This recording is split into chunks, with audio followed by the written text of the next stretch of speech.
Estamos, como eu disse há pouco, vivendo nas quintas-feiras uma unção para cada quinta, acerca de uma área de nossas vidas.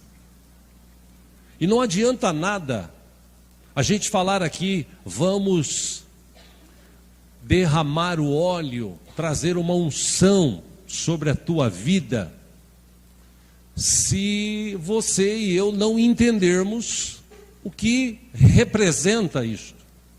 Por exemplo, nós tivemos na primeira quinta-feira uma palavra sobre cura bíblica, exemplos bíblicos, e depois derramamos aqui um óleo, trouxemos através dos irmãos, ou pastor, presbíteros que estavam aqui, uma unção de cura. Semana passada nós ouvimos uma palavra que fala sobre família, o que nós precisamos fazer para ter uma família melhor, abençoada, e claro, depois tivemos uma unção sobre a família. Hoje, para você receber uma unção sobre a tua vida financeira, é preciso entender essa questão financeira. Obrigado.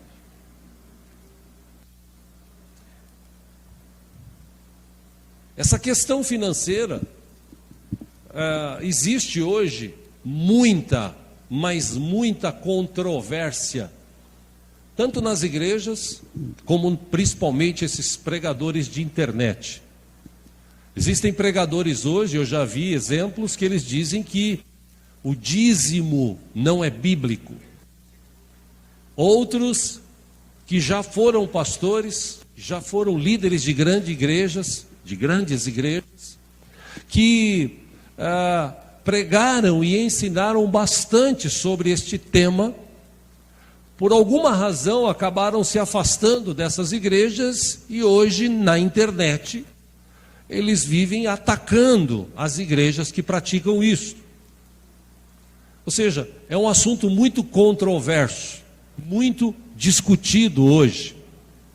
Existem pessoas que entendem esta questão financeira e são abençoadores, e existem pessoas, líderes, que se dizem cristãos, que se dizem servos de Deus, e usam da palavra e do nome de Cristo para levantar dinheiro para si próprio. Existem vários hoje assim. Por isso que é difícil você falar sobre uma unção financeira, porque para muitos, o que se é explicado? Olha, vem para a igreja, faz uma campanha de 7 sextas-feiras, de 7 quartas-feiras, de 7 domingos. E cada vez que você vier, traga uma oferta. Existem igrejas que ensinam, tipo assim, entrega o seu tudo, dá tudo o que você tem para a igreja ou para Deus, e você vai ver o que Deus vai fazer. E é interessante que, às vezes, acontecem alguns milagres. As pessoas são abençoadas financeiramente, porque Deus é bom, a gente acabou de cantar isso. Mas isso não é uma regra, isso é uma exceção. A regra está na Bíblia. Eu poderia aqui dizer hoje, olha, eu tenho uma chave, eu tenho um segredo para te revelar, e você vai ter uma vida financeira abençoada. Mas eu não tenho chave, eu não tenho segredo, está contido na Bíblia. É preciso ler a Bíblia, crer na palavra que está escrita e praticar. Uma vez que você leu, creu e praticou, como eu digo sempre aqui, é impossível Deus não te abençoar. A questão é que tem gente que tem fé, que crê, que abençoa, que entrega dízimos, que entrega ofertas na igreja, na casa do Senhor. Mas tem pessoas que não acreditam, não entregam. E olha, tem até gente em igreja que não entrega e é abençoada financeiramente. Você fala assim, poxa, como é que pode? Isso é um assunto para uma outra ocasião.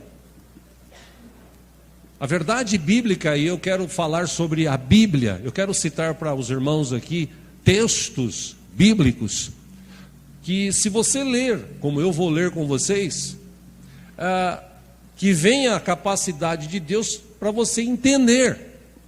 Quem sabe estes textos vão trazer luz à tua memória e tirar do teu coração todas as dúvidas. Uma coisa é certa que eu quero deixar claro aqui hoje, daqui a pouco eu vou mostrar lendo um texto. Uma coisa, em meio a tudo o que se fala, em meio a tudo o que se pratica, existe sim um segredo, que para quem conhece Bíblia, lê e pratica, já não é mais segredo. Mas para quem não conhece, é um segredo. É interessante que Jesus falou sobre esse assunto. Aliás, segundo os historiadores bíblicos, Jesus falou mais de dinheiro do que de salvação. E por que será que Jesus falou tanto de dinheiro? Simples, porque o dinheiro ele corrompe.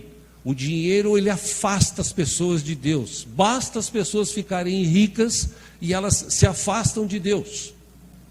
Eu não posso começar essa ministração sem citar um texto bíblico do Velho Testamento, que muita gente quando lê, já fica assim, ai meu Deus, leu esse texto, meu Deus, mas é o que está escrito na Bíblia. Aí vem alguns e dizem assim, mas esse era um texto que foi escrito para o povo lá do passado. Na época, por exemplo, eu vou citar o texto de Malaquias capítulo 3. Mas esse é um texto para aquele povo. Aquele povo fazia isso. Tá, nós vamos ler, aí você vai se analisar e ver se isso não está acontecendo na tua vida. Aí alguns dizem assim, mas Jesus veio e trouxe um novo tempo, uma nova aliança. Sim, Jesus trouxe uma nova aliança. E é interessante que nessa nova aliança é diferente do aquele outro texto. Porque nessa nova aliança, Jesus fala assim, dai e ser-vos-á dado. Primeiro você precisa dar. Aí depois será dado. De que forma? 4 vezes mais. Boa medida, recalcada, sacudida, transbordante. Então, o texto de Malaquias, para citar aqui e lembrar, Malaquias capítulo 3, versículo 6 diz assim, o Senhor está, através de Malaquias, falando com o povo daquela época de Malaquias. Ele era o profeta da época. Então, naquela conversa que ele estava fazendo, através de Malaquias, com o povo estava longe do Senhor. O povo estava ficando rico. Por que ele usou descendentes de Jacó e não descendentes de Israel? Se Deus já tinha mudado o nome de Jacó para Israel. Por quê? Jacó significa enganador. Então, Deus trocou o nome de Jacó justamente para tirar me permite essa expressão que as pessoas falam, esse karma da vida dele, tirar esse mal da vida dele, e ele viveu um novo tempo. Então, se você vê aquele encontro que Jacó teve com Deus no deserto, que ele teve aquela visão de anjos subindo, anjos descendo e tal, e aí ele luta com o anjo do Senhor, e ele fica marcado, mas ali Deus muda o nome dele. De Jacó, enganador. E por que deram o nome dele de Jacó? Porque eram 2 irmãos, juntos, gêmeos, na barriga da mãe.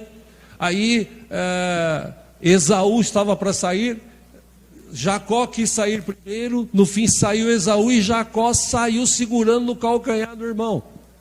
Aí o pai e a mãe viu e falou, olha que picareta, já está desde pequenininho, já está querendo ser melhor que o outro. Aquelas coisas de pai e mãe. E esse nome pegou na vida de Jacó. Por isso que Deus, quando ele teve um encontro, Jacó teve um encontro com Deus, uma das coisas que Deus fez foi mudar o nome dele. Israel tem uma outra conotação, um outro sentido, muito mais abençoado do que Jacó. Mas nesse texto, Deus fala assim, eu, Senhor, não mudo. Por isso vocês, descendentes de Jacó, descendente dos picaretas, ou do picareta, não foram destruídos. Desde os tempos, ou desde o tempo dos seus antepassados, Vocês se desviaram dos meus decretos e não lhes obedeceram. Voltem para mim e eu voltarei para vocês. A história de Jesus: dai e ser-vos-á dado. Diz o Senhor dos Exércitos. Aí vocês perguntam, Malaquias, Deus usando a vida dele, falando com o povo da época: como voltaremos? Versículo 8: pode um homem roubar a Deus? Contudo, vocês estão me roubando. É uma expressão forte que está escrita na Bíblia. E é interessante que essa expressão está em todas as versões da Bíblia. E ainda perguntam, como é que te roubamos? Nos dízimos e nas ofertas. Aí Deus fala para eles assim no versículo 9: vocês estão debaixo de grande maldição, porque estão me roubando. A nação toda está me roubando. Versículo 10, vem a ordem: tragam o dízimo todo ao depósito do templo, para que haja alimento em minha casa. Ponham-me à prova, diz o Senhor dos Exércitos, e vejam se não vou abrir as comportas dos céus e derramar sobre vocês tantas bênçãos que nem terão onde guardá-las. Versículo 11: impedirei, só Deus tem esse poder, impedirei que pragas devorem suas colheitas, e as videiras dos campos não perderão o seu fruto, diz o Senhor dos Exércitos. 12: então todas as nações os chamarão felizes, porque a terra de vocês será maravilhosa, diz o Senhor dos Exércitos. É interessante que quando você lê essa parte do texto, aí você fala assim: poxa, por que Deus foi tão, entenda essa expressão, duro, justamente nessa área? Se você ler o texto, Deus está pegando pesado aqui com o povo, através do profeta. E por que Deus está pegando pesado? Por causa do dízimo, por causa da oferta que eles estavam sonegando, desviando, roubando, como diz a expressão? Não. Deus não precisa de dinheiro. Deus precisa de dinheiro. Alô, terra chamando, tudo bem? Deus precisa de dinheiro? Não. Deus não precisa. Então por que Deus está falando isso para o povo? Eu vou usar um outro texto para te explicar isso. Eclesiastes capítulo 5, versículo 10, o homem que foi o mais rico até que seu pai Davi, Salomão, ele escreveu assim: quem ama o dinheiro jamais terá o suficiente. Quem ama as riquezas jamais ficará satisfeito com os seus rendimentos. Isso também não faz sentido. O que Salomão quis dizer? O problema não é ter o dinheiro. Dinheiro, ele é abençoador. Quando a pessoa sabe usar, quando a pessoa sabe administrar, dinheiro é uma bênção. O problema é quando a pessoa olha para a quantidade de dinheiro que ele tem e ele fala assim: poxa, esse mês eu não vou dar a parte de Deus, esse mês eu não vou ajudar ninguém, esse mês eu vou guardar e vou ficar para mim. Essa é a questão. Eu não sei se você sabia, eu já falei aqui, mas repito, tem uma estatística na internet de pessoas que ganharam na loteria, tanto nos Estados Unidos como no Brasil. 1/3 das pessoas que ganharam na loteria nos Estados Unidos e no Brasil terminaram a vida pobres, sem ter nada. Porque o dinheiro chama a atenção e prende o coração, prende a atenção. Se eu e você não tomarmos cuidado, nós vamos acabar também vivendo essa mesma questão. Aí tem um texto na Bíblia que tem um segredo, se eu posso usar assim, que eu quero ler com vocês, você que trouxe a Bíblia, para você guardar no teu coração. 1 Crônicas, capítulo 29. Vamos ler juntos aí. Glória a Deus.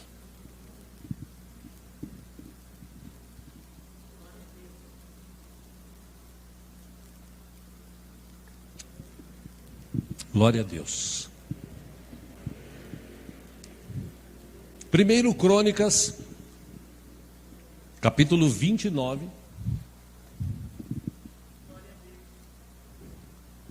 Davi tinha um desejo muito grande de construir um templo para Deus habitar. Ele não queria mais que Deus vivesse, entre aspas, de acampamento em acampamento, de tenda em tenda, não. Ele queria construir um negócio, mas um negócio assim, suntuoso, maravilhoso, grandioso, para que Deus pudesse ao menos habitar. Ele tinha esse desejo. E ele falou com Deus: Deus, eu quero construir isso. E Deus falou: olha, você prepara tudo, deixa tudo certinho, bonitinho, mas quem vai construir vai ser o seu filho Salomão. Davi entendeu. Deus falou para ele: você é um rei de muita guerra, você guerreou muito e tal, o teu filho vai ter um reinado mais sossegado, ele vai construir. Aí em 1 Crônicas 29, versículo 1, então o rei Davi disse a toda a assembleia, ele reuniu a assembleia, o povo: Deus escolheu meu filho Salomão e mais ninguém, mas ele é jovem e inexperiente e a tarefa é grande, pois o palácio não será feito para homens, mas para o Senhor, o nosso Deus. Versículo 2: forneci grande quantidade de recursos para o trabalho do templo do meu Deus. Davi falando: eu forneci grande quantidade de recursos para o trabalho do templo do meu Deus.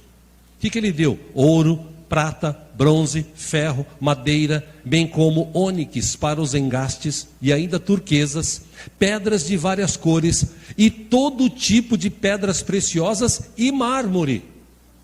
Amém? Versículo 3: além disso, pelo amor ao templo do meu Deus, agora entrego das minhas próprias riquezas ouro e prata para o templo do meu Deus, além de tudo que eu já tenho dado para este santo templo. 4: ofereço, pois, 105 toneladas de ouro puro de Ofir, 245 toneladas de prata refinada. Para quê? Para o revestimento das paredes do templo.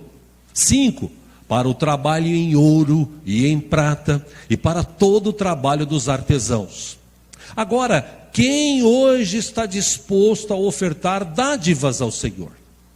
6: então os chefes das famílias, os líderes das tribos de Israel, os comandantes de 1000 e de 100, e os oficiais encarregados do trabalho do rei ofertaram espontaneamente. 7: para a obra do templo de Deus, eles deram 175 toneladas de ouro, 10.000 moedas de ouro, 350 toneladas de prata, 630 toneladas de bronze e 3.500 toneladas de ferro. Versículo 8: quem tinha pedras preciosas, deu-as para o depósito dos tesouros do templo do Senhor, cujo responsável era Jeiel, o gersonita. Versículo 9: o povo alegrou-se diante da atitude de seus líderes, pois fizeram essas ofertas voluntariamente e de coração íntegro ao Senhor. E o rei Davi também encheu-se de alegria. Aí Davi ora com o povo a Deus, dizendo o seguinte, versículo 10: bendito sejas, ó Senhor, Deus de Israel, nosso Pai, de eternidade a eternidade. 11: teus, ó Senhor, são a grandeza, o poder, a glória, a majestade e o esplendor, pois tudo o que há nos céus e na terra é teu. Teu, ó Senhor, é o reino. Tu estás acima de tudo. Tu estás acima de tudo, aleluia. Versículo 12: a riqueza e a honra vêm de ti. Tu dominas sobre todas as coisas. Nas tuas mãos estão a força e o poder para exaltar e dar força a todos. Versículo 13: agora, nosso Deus, damos-te graças e louvamos o teu glorioso nome. 14, olha o que Davi diz: mas quem sou eu? E quem é o meu povo, para que pudéssemos contribuir tão generosamente como fizemos? Ele diz assim: tudo vem de ti, e nós apenas te demos o que vem das tuas mãos. Versículo 15: diante de ti somos estrangeiros e forasteiros, como os nossos antepassados. Os nossos dias na terra são como uma sombra, sem esperança. 16, ele diz assim: ó Senhor nosso Deus, toda essa riqueza que ofertamos para construir um templo em honra ao teu santo nome, vem das tuas mãos, e toda ela pertence a ti. 17, ele diz assim: sei, ó meu Deus, que sondas o coração, e que te agradas com a integridade. Tudo o que dei foi espontaneamente e com integridade de coração. E agora vi com alegria com quanta disposição o teu povo que aqui está tem contribuído. Versículo 18: ó Senhor, Deus de nossos antepassados Abraão, Isaque e Israel, conserva para sempre este desejo no coração do teu povo e mantém o coração deles leal a ti. 19, dá ao meu filho Salomão um coração íntegro para obedecer os teus mandamentos, aos teus preceitos e aos teus decretos, a fim de construir esse templo para o qual fiz os preparativos necessários. 20, então Davi disse a toda a assembleia: louvem o Senhor, o seu Deus. E todos eles louvaram o Senhor, o Deus dos seus antepassados, inclinando-se e prostrando-se diante do Senhor e diante do rei. Só até aí. A chave dessa mensagem, desse texto, do segredo, e eu vou te provar isso em outros textos que eu vou citar daqui a pouco, a chave está numa questão só. Eu vou falar a chave porque hoje em dia os caras aí da internet, eles usam esse esquema, né? É um segredo, é uma chave, né? É um mistério, como dizem os crentes, né? Se você leu esse texto e prestou atenção, Davi, ele era rico. Depois de Salomão, o homem mais rico que houve citado aqui na Bíblia. Claro que houveram outros, teve a vida de Jó, de Abraão, Isaque, Jacó ficou riquíssimo, enfim. Mas pelas descrições da Bíblia, Davi, ele foi, acho que depois de Salomão, foi o cara mais rico. Aí esse cara que é rico, ele pega do seu tesouro 150 toneladas de ouro e fala assim: Senhor, está aqui. É para construir o templo aqui, para botar nas paredes. Não, se o senhor quiser dar ideia, está aqui. Aí você fala assim: ah, pastor, também, né? O cara era rico, né? Se ele deu 150 toneladas de ouro, ele devia ter umas 500 no mínimo. Sim, pode até ser. Quantos ricos você conhece que pegam boa parte da sua riqueza, oferece a Deus ou ajuda as outras pessoas? Quantos? Quantos? Difícil, muito difícil. Você está vendo agora a história do Neymar. Neymar vai jogar lá na Arábia. Ele vai ganhar, segundo consta, R$1 milhão por dia. Você já pensou, irmãos, R$1 milhão por dia? E falam que o Neymar ajuda muita gente e tal. Ainda assim, é muito pouco que ele destina pelo tanto de dinheiro que ele já tem. Por exemplo, ele vai numa associação, está aqui, eu te dou 100 mil, dou essa 100 mil. Aí ele vai num lugar e fala assim: quanto custa esse avião? 40 milhões. Tó. É interessante que quando você olha para Davi, e o segredo está aqui. Se você lembrar do texto de Malaquias, Deus fala para o povo assim: vocês estão me roubando. Por quê? Porque o povo perdeu o sentido do que é adorar a Deus, do que é servir a Deus, do que é confiar em Deus, do que é depender de Deus. Eles perderam o sentido. Tanto que eles estavam tão preocupados, e talvez com medo da crise da época, que eles começaram a sonegar. Se você olhar para os dias de hoje, tem muita gente que fala assim: mas eu não acredito no dízimo, eu não acredito que eu preciso dar o dízimo. E realmente, você não precisa dar. Se você ler à luz da Bíblia, você deveria entregar. Por quê? Porque o próprio Deus disse que uma vez que você trouxe e entregou, Ele mesmo repreenderia a ação do devorador para que não consumisse o fruto do teu trabalho. Está na Bíblia. Agora, vamos esquecer esse texto antigo, esse texto de Malaquias, que mexe com muita gente, que cria. Vamos voltar aqui para o segredo. O segredo que eu vejo em Davi, ele tinha um coração desprendido. Tão desprendido que para ele, doar, dar, entregar, ceder, levar diante de Deus 150 toneladas de ouro, para ele era uma alegria. Porque para quem quando era jovem cuidava de ovelhas, era um pastor ali, simples e tal, mas tinha um relacionamento com Deus de tal forma que ele dependia, que ele confiava em Deus. Ele chegou na riqueza, ele continuou acreditando a Deus, em Deus, e tendo um coração voltado para o Senhor.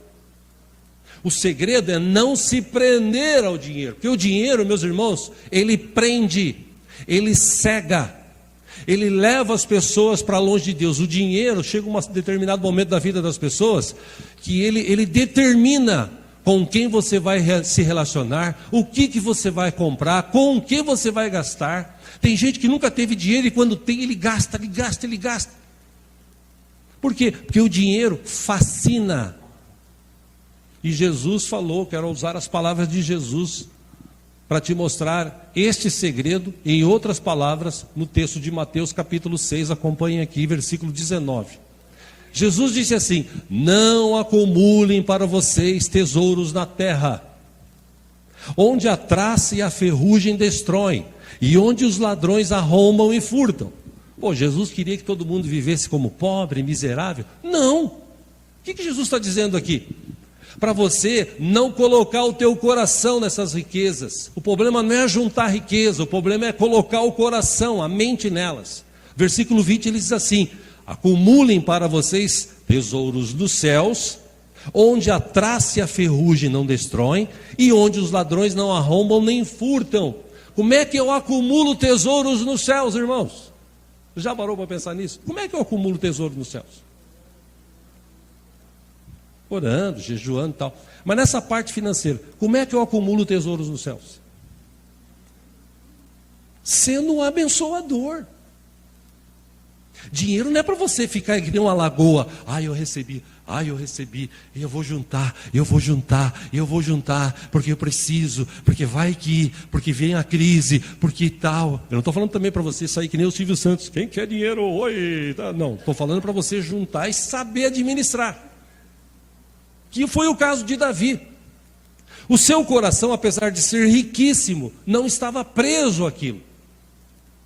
Ao contrário disso. E Jesus, versículo 21, disse: pois onde estiver o seu tesouro, aí também estará o seu coração, a sua mente, os seus olhos. Aí ele fala ainda: os olhos são a candeia do corpo. Se os seus olhos forem bons, todo o seu corpo será cheio de luz. Mas se os seus olhos forem maus, todo o seu corpo será cheio de trevas. Portanto, se a luz que está dentro de você são trevas, que tremendas trevas são. 24, ele fecha dizendo assim: ninguém pode servir a dois senhores. Ninguém. Inclusive eu e você. Ok? Amém? Está escrito aqui: ninguém pode servir a dois senhores. Por quê? Pois odiará um e amará o outro, ou se dedicará a um e desprezará o outro.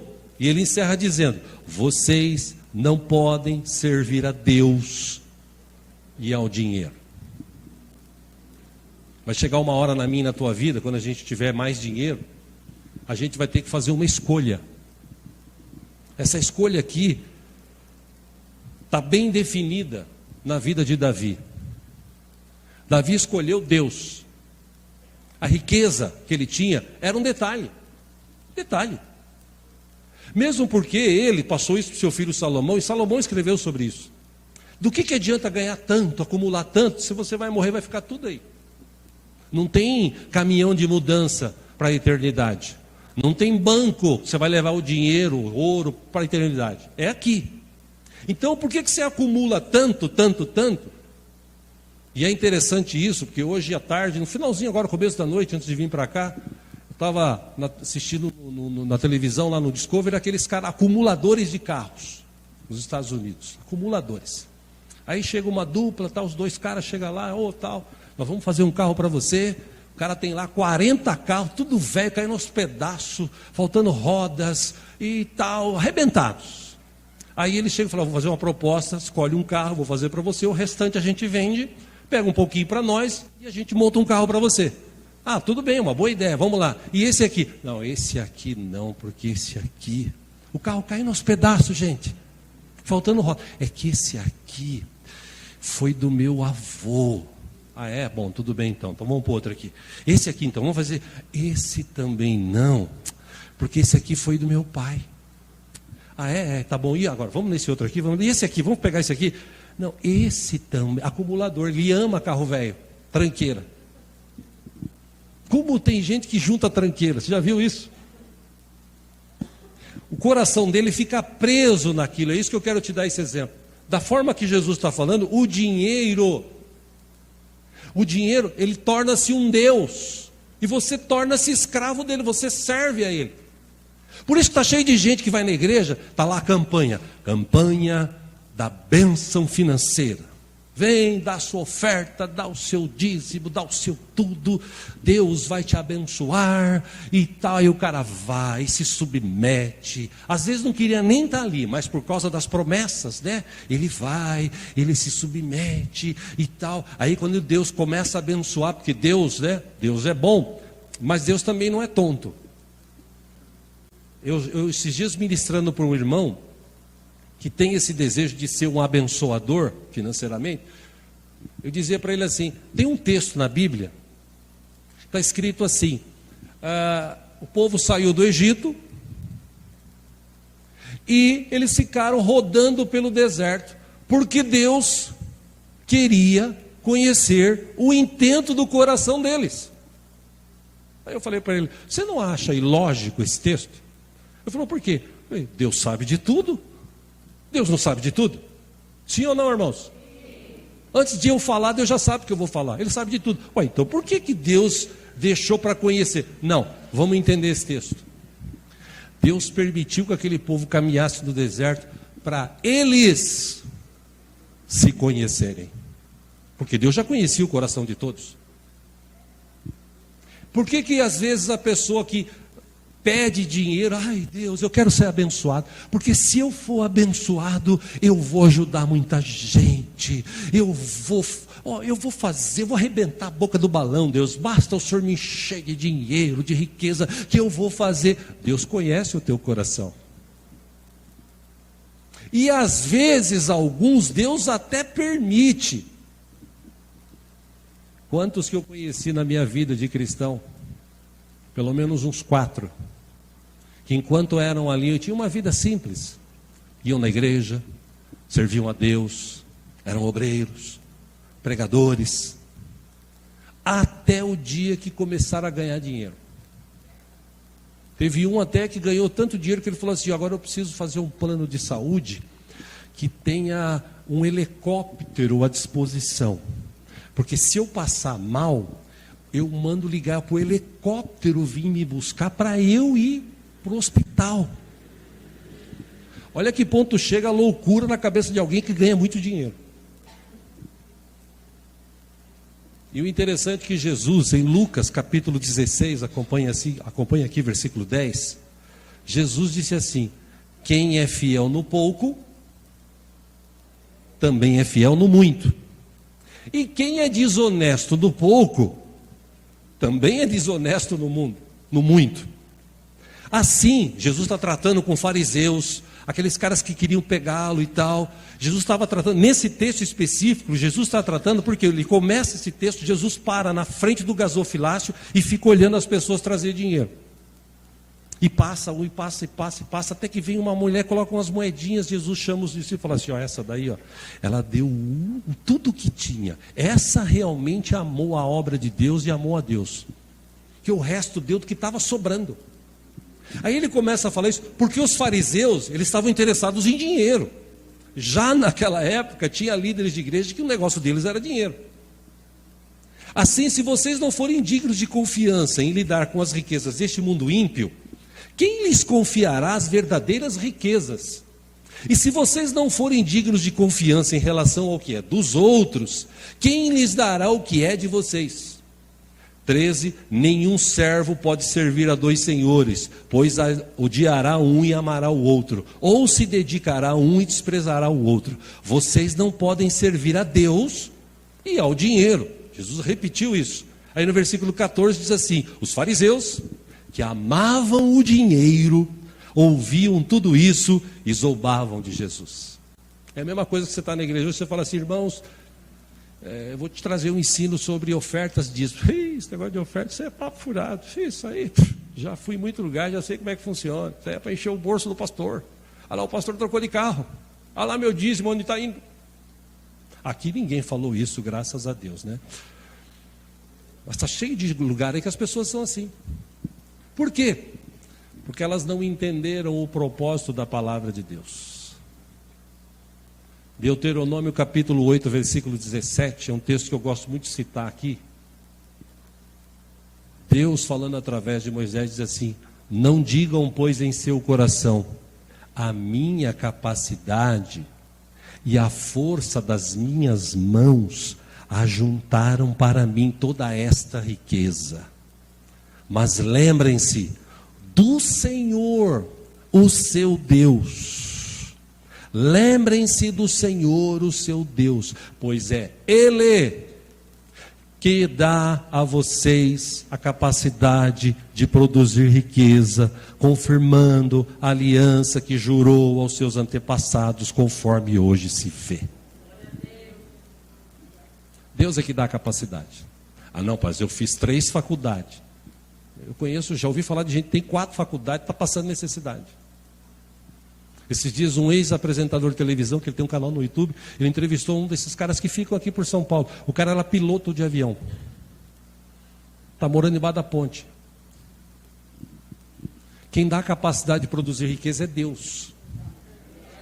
Para quê? Para eu e você não ficar querendo encher a bola. Não, porque eu sou o cara.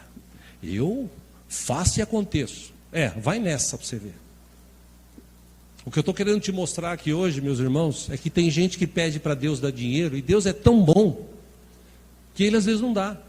Por quê? Porque isso vai consumir o coração da pessoa, vai afastá-la dos caminhos do Senhor. Com dinheiro na mão, é incrível. Sem dinheiro,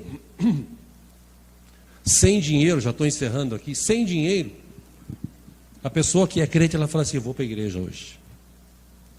A cabeça de alguns é assim, é porque eu não tenho outro lugar para ir, né? Se eu for no cinema, tem que pagar a entrada. Se eu for no shopping para chupar um sorvete, comer um lanche, tem que pagar. Então, estou sem grana, eu vou para a igreja. Aí chega na igreja, é um barato isso, né? Chega na igreja, ele vai ver a coxinha que vende lá na portaria. Quanto que é a coxinha? R$3. Nossa, que caro! O cara paga 8 no shopping, mas na igreja ele acha caro. Aqui não, porque aqui não acontece isso. É só nas outras igrejas, enfim. A pessoa, o dinheiro, começa a dominar, e deixá-lo cega. As pessoas vão ficando cegas por causa do dinheiro. E por que eu estou te falando tudo isso hoje? Porque nós queremos orar, colocar a mão com um óleo ungido sobre a tua cabeça, para você receber uma unção financeira, e entender o propósito de receber essa unção financeira. A gente não está fazendo isso aqui, vamos atrair as pessoas, vamos ungir. Não. Como eu disse, a gente trouxe uma palavra sobre família e foi ungido as pessoas, as famílias. Trouxemos uma palavra sobre cura e pessoas foram ungidas baseado na palavra e na fé que elas têm nessa palavra. E hoje, eu estou falando para você algo que está contido na Bíblia, que para muitos é um segredo e na verdade não é um segredo, é só ler a Bíblia e praticar. O problema é que as pessoas não praticam a Bíblia. E quando começam a praticar, elas praticam. Irmão, eu não vou longe, me desculpem se eu estou passando do horário, me perdoe, nós já vamos propor. Tinha um irmão aqui na igreja, no passado, que o problema dele era financeiro. E ele vinha falar comigo quando ele estava duro, apertado, os negócios não iam bem. Pastor, uma dificuldade e tal, dá para orar por mim? Aí eu ia falar para ele assim, você é dizimista? Não. Então não vou orar. Mas por quê? Não adianta nada eu orar. Como assim? Vamos ler o texto da Bíblia aqui. Tragam dízimos e ofertas à casa do tesouro para que haja alimento. E depois,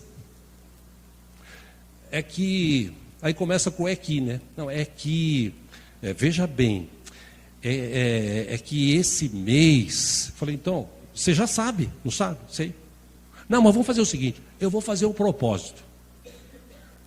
Eu vou mês que vem dar, e depois eu peço para o senhor o seguinte, o senhor me cobra no outro mês se eu não der. Falei, cara, você está de brincadeira, né? Estou falando sério, ele foi aqui da igreja. Aí no mês ele deu o dízimo, tal, todo feliz, e aqui na frente sorridente. Aí chegou no outro mês, não deu. Aí no terceiro mês, e eu não falei nada, né? No terceiro mês, eu fui, né? Passou o mês, meu irmão, você lembra que você falou para eu te cobrar?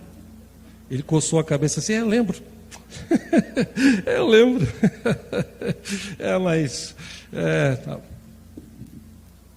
Continua passando dificuldade, perdeu parte da empresa, ou boa parte da empresa que tinha, porque, meus irmãos, tem uma coisa que é sério na Bíblia: com Deus não se brinca. Você não precisa dar ofertas, dar dízimos, você não precisa.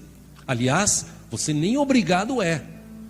Engana-se quem diz, obrigado, senão Deus vai pesar a mão. Não, você não é obrigado. Agora, se você quer ter uma vida financeira abençoada, não é campanha, não é jejum, não é oração. Você lê o texto de Malaquias comigo, não é nada disso que vai abençoar a tua vida. A tua vida financeira vai ser abençoada quando você tomar um posicionamento.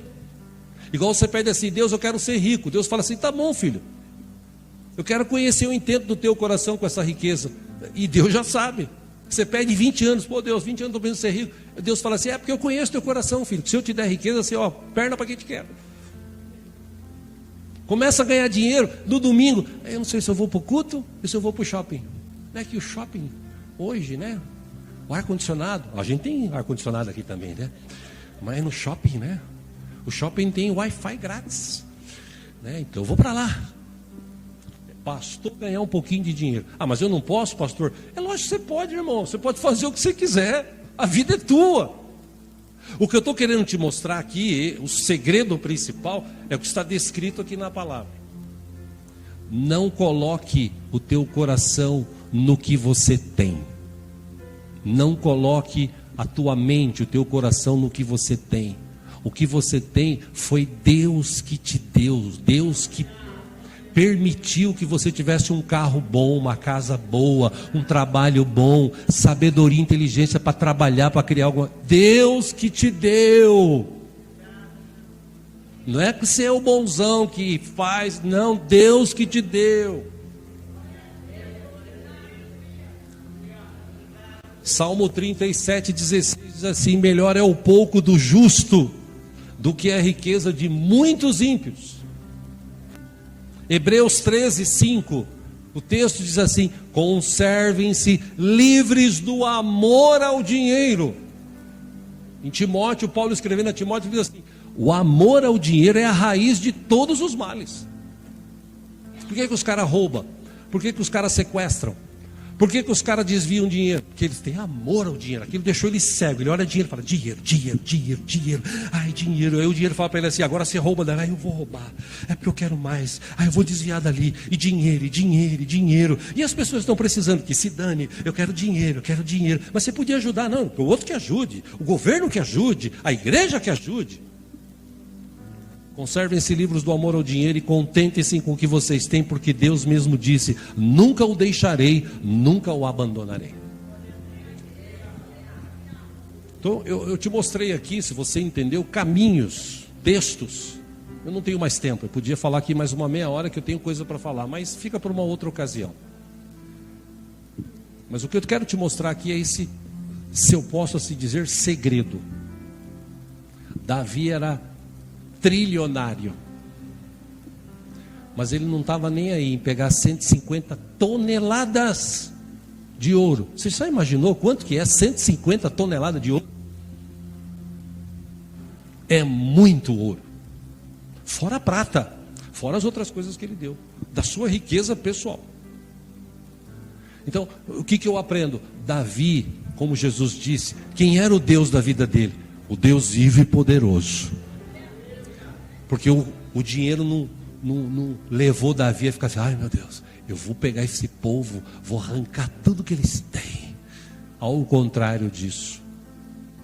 Quando Davi viu ou soube que o filho de Jonathan, seu amigo Mefibosete, estava lá esquecido, ele mandou chamar, falou assim: dá para ele a propriedade que era do pai, e você vai sentar na mesa e comer comigo todo dia, porque eu amava o seu pai era meu amigo, então eu vou honrar a vida do seu pai e abençoar a tua vida. Ou seja, Davi, ele tinha um coração abençoador, desprendido, por isso que ele era rico. Dá para entender porque que muito crente não é rico hoje, irmãos? Dá para entender esse segredo? Está na Bíblia, basta você colocar em prática na tua vida. A minha parte eu fiz, eu te ensinei, agora cabe a você crer, receber uma unção sobre a tua vida financeira e sair daqui para viver um novo tempo. Mas aí é você e Deus. A minha parte eu já fiz. Amém?